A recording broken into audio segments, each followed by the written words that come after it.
Bon, alors bienvenue dans cette FAQ. Même si on n'a pas énormément d'abonnés, il y a quand même une communauté qui réagit énormément. Ça fait plaisir, merci à vous. Et du coup, je vais me prêter à cet exercice de répondre à vos questions. Frédéric 2. Non, j'ai pas de formation dans l'audiovisuel. J'ai appris sur le tas en faisant beaucoup dans une association avec des potes pendant mes études en fait. C'est-à-dire, ça veut dire imposer la force vers l'ovanium, c'est-à-dire l'estime du savoir. Les infos d'une manière générale, j'essaie toujours de me sourcer un petit peu sur de l'original. Mais pour trouver ça, j'ai plusieurs choses. Dans ce que j'ai, de toute façon, on m'a demandé des conseils, donc je vous montrerai.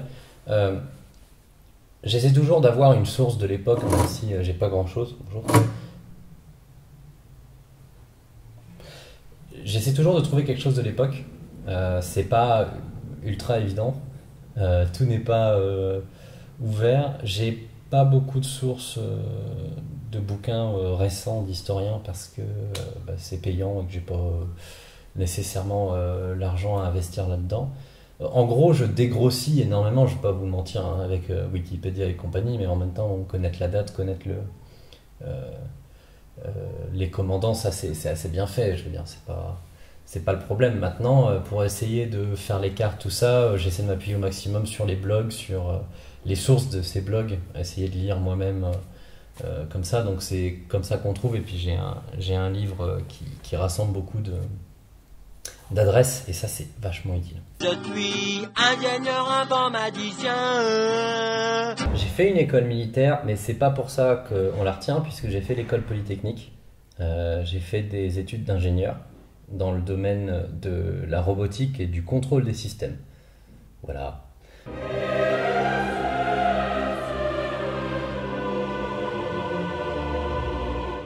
J'aurais du mal à répondre à cette question. Je sais que je l'ai depuis au moins le CE2. Donc c'est loin. J'adore l'histoire de base, ça c'est clair. Ça m'a toujours plu. Ma mère a fait des études d'histoire. M'a transmis pas mal de réflexes, on va dire. Et derrière, je me suis spécialisé dans le militaire et je pourrais pas vraiment expliquer comment ni pourquoi, mais j'ai très vite voulu essayer de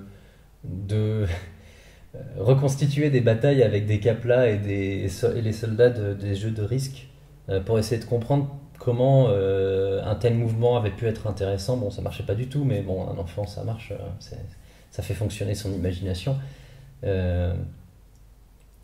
Voilà, et à partir de là, j'ai poussé, et puis ça a été assez intéressant. Puis mon passage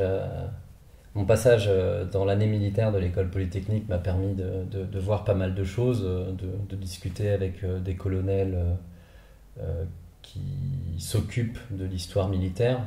Mais c'est une vieille passion. Il est 1h30 pour faire ce petit truc-là. Vous avez perdu du temps au départ. Une vidéo, ça me prend... Mi bout à bout, je dirais entre 2 et 3 jours. Ça dépend des épisodes, ça dépend de ce que je sais déjà, mais entre le sourçage, l'écriture, le tournage, le montage, trouver les différentes images, ouais, on est entre 2 et 3 jours. I was elected to lead, not to read. Number 3. Pour les bouquins à conseiller, j'ai trouvé 2-3 trucs. Alors, une bonne base. Une bonne base que j'aime bien, moi, c'est ça. Hein. C'est R.G. Grant Bataille. Ça rassemble énormément de batailles qui sont résumées très simplement. Hein. C'est assez succinct. Là, vous avez 5 batailles sur les 2 pages. Mais ça donne énormément de repères. Beaucoup d'adresses, beaucoup de concepts. J'avoue que quand je veux savoir quelle bataille me permettrait de bien montrer un tel concept, donc par exemple la bataille de Pydna, je voulais parler de la chaîne de commandement, mais je voyais pas de bataille où ça pouvait se montrer que c'était utile. J'ai feuilleté ça et c'est vrai que la bataille de Pydna, ça s'est un peu imposé. C'est vachement bien si vous voulez avoir un point de vue global. Et du coup, dans la même veine, la même série, en fait, il y a les soldats, tout simplement. Encore une fois, c'est pareil, là, vous allez vous balader dans l'histoire avec un ensemble de troupes particulières hein, qui sont marquantes. Et le dernier, bah, c'est Armes, même concept. Et ça déjà, si vous n'avez pas de période favorite, c'est vachement bien pour donner des repères, pour donner l'ensemble des éléments. Moi, de temps en temps, je feuillette ça, c'est toujours bon. L'autre truc, donc ça m'aide beaucoup pour les sources, c'est l'anthologie mondiale de la stratégie par Chalian, Gérard Chalian. Donc ça, c'est pour le coup plus solide. En gros, c'est une anthologie, donc c'est des écrits des penseurs des époques. Donc on va de la Grèce antique au XXIe siècle, le nucléaire. Ce qui est vachement bien. Typiquement, les Mongols, ce que je vous ai fait sur le Tumen, c'est grâce à ce livre, puisque là-dedans, il y avait la source principale qui m'a permis de déterminer les 10, puis 10, puis 10. C'est vachement bien. Mais il faut vraiment aimer, pour le coup, là, c'est des textes techniques. Et puis, dernier truc, ceci n'est pas un placement produit, c'est que je suis abonné à Guerre et Histoire. Depuis quasiment le début, j'ai raté les 3 premiers numéros parce que je ne savais pas. Mais moi je trouve ça vraiment vraiment très bien. Pour le coup, c'est fait par des historiens, ils font des gros dossiers, puis ils vont interviewer des gens qui ont vécu des conflits, ils font vraiment des très bonnes choses, je trouve. Et là, pour le coup, c'est plus poussé que ce que je vous fais. On est sur des vrais dossiers, sur des vraies problématiques. C'est de l'histoire bien poussée. Voilà.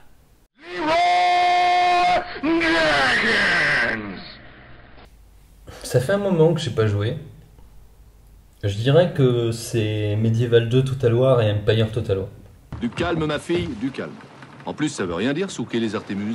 Il va falloir que je le fasse, il va falloir qu'on s'y mette parce que ça fait partie du truc.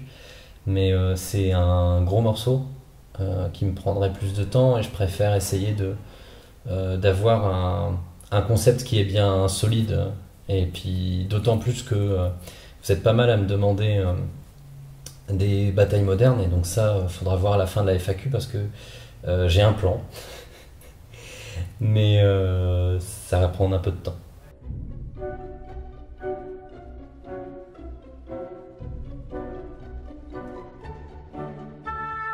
Pour les autres concepts, donc jusqu'alors on a fait les batailles, on a fait les guerres et on a l'art de la guerre.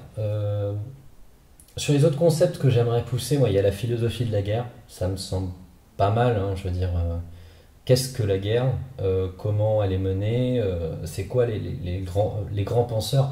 Ah oui, on pense toujours à Sun Tzu, l'art de la guerre, ça fait plaisir. Ok, on a l'art de la guerre de Sun Tzu, on a de la guerre de Clausewitz, on a précis de l'art de la guerre de Jomini. Rien que ça, déjà, c'est pas mal à décortiquer. Qu'est-ce que Sun Tzu a dit de si intéressant pour qu'on le lise encore? Qu'est-ce que Clausewitz a apporté? Pourquoi on parle d'une vision clausewitzienne, d'une vision jominienne? Et en fait, il y a pas mal de penseurs militaires et je pense que c'est vraiment intéressant de s'y pencher.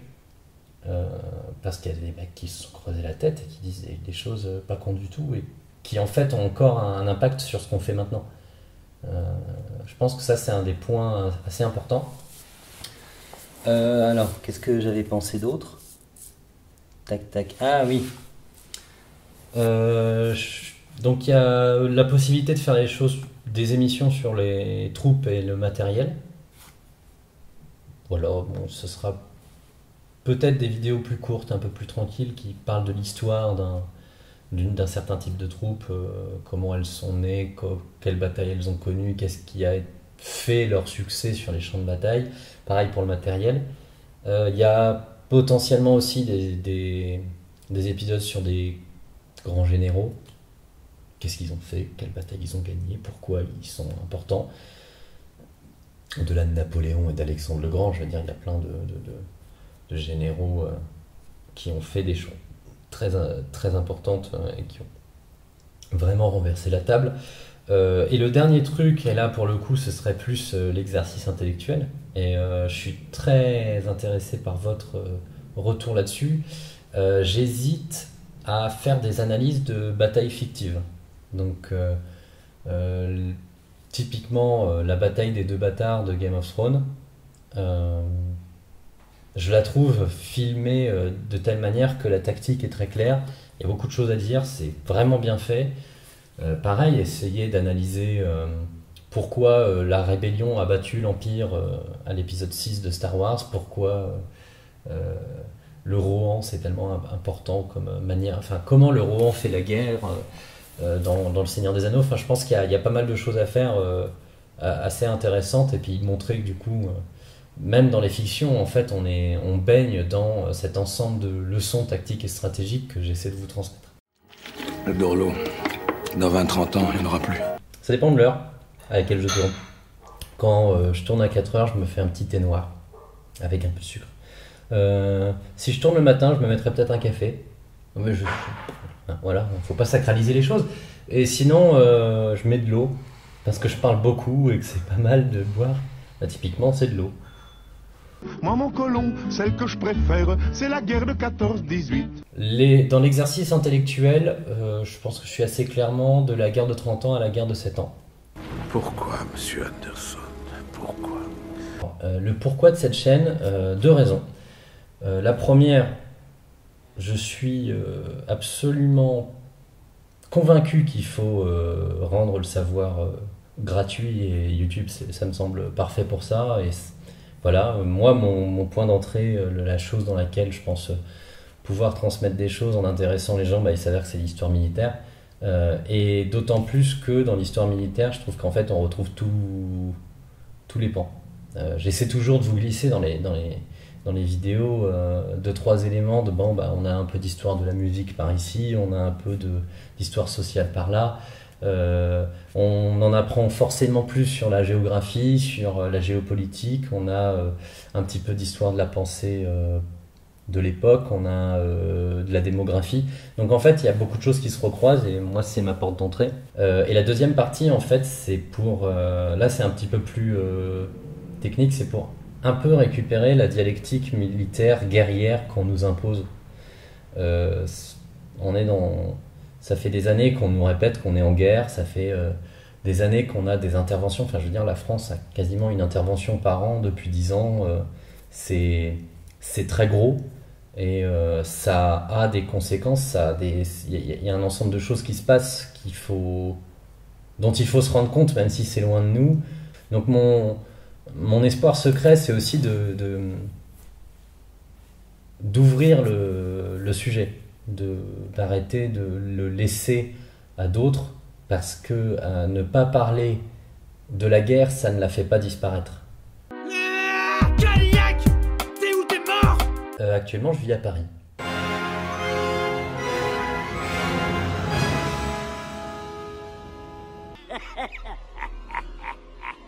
Dernière porte à droite. Il n'y a pas de porte à droite. Ça. Ah, alors, en gros, je tourne mes épisodes chez mes parents, qui, en fait, ont une maison qui a été construite par un architecte dans les années 70, qui s'est tapé un peu sa barre. C'était l'époque de faire des petits trucs un peu sympas, tout colorés. Donc du coup, ça me donne un cadre assez joli. Moi, j'aime bien en profiter.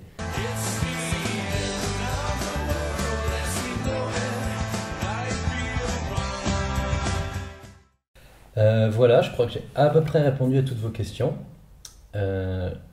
J'en profite quand même du coup de cette FAQ pour clarifier un petit peu le plan que j'ai en tête, parce que vous me demandez pas mal de batailles, ce qui est très bien, hein, je suis très content. Le problème étant que j'ai beaucoup d'idées en tête, déjà de base, parce que mon objectif, c'est de constituer la connaissance petit à petit. C'est pour ça que j'ai commencé très bas, hein, marteau et l'enclume, c'est pas... voilà, la différence entre la tactique et la stratégie, c'est bien, c'est important de le savoir. Et en fait, j'essaie de construire mes batailles pour en ouvrir de nouvelles. Par exemple, ma prochaine vidéo, ce sera un art de la guerre, donc ça passe à côté.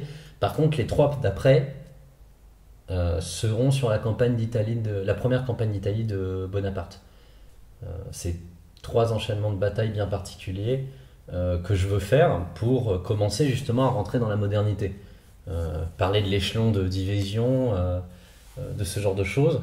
Et en fait, je suis obligé de passer par toutes ces étapes pour pouvoir aller vers le moderne, parce que vous êtes nombreux à me demander des batailles modernes, et je comprends, enfin, je veux dire, c'est ce qu'il y a de plus proche de nous, c'est ce qu'on veut le plus comprendre.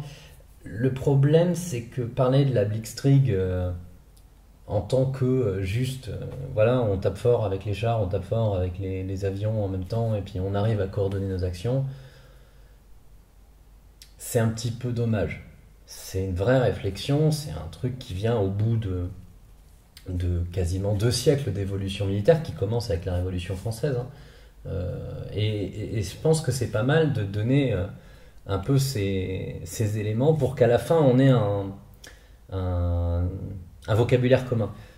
Ne serait-ce que les ordres de bataille, que j'ai à peine commencé à insuffler à mes vidéos petit à petit en mettant les petits codes. Il va falloir qu'on apprenne un peu ensemble pour pouvoir lire la chose, parce que ça va être important, quoi. Là, je vais vous parler de l'échelon division, il y a un moment où je vais aborder l'échelon corps d'armée. Ces choses-là, je vais vous le transmettre par des ordres de bataille. Voilà, c'est la fin de cette FAQ. Merci de m'avoir écouté, merci de l'avoir regardé. On n'a pas une énorme communauté en termes de nombre d'abonnés, mais par contre vous êtes vachement réactifs, vous commentez beaucoup et ça fait plaisir. N'hésitez pas là d'ailleurs à réagir, à me dire s'il y a des points qui vous intéressent plus que d'autres, si vous avez des envies particulières, j'essaierai de m'adapter. Pour le moment je peux encore vous répondre directement et je trouve que c'est plus sympa. Voilà, donc merci pour votre soutien d'une manière générale. Pour le moment j'échappe aux trolls, c'est plutôt positif les retours. On va faire en sorte que ça continue comme ça. Puis sinon, bonne journée.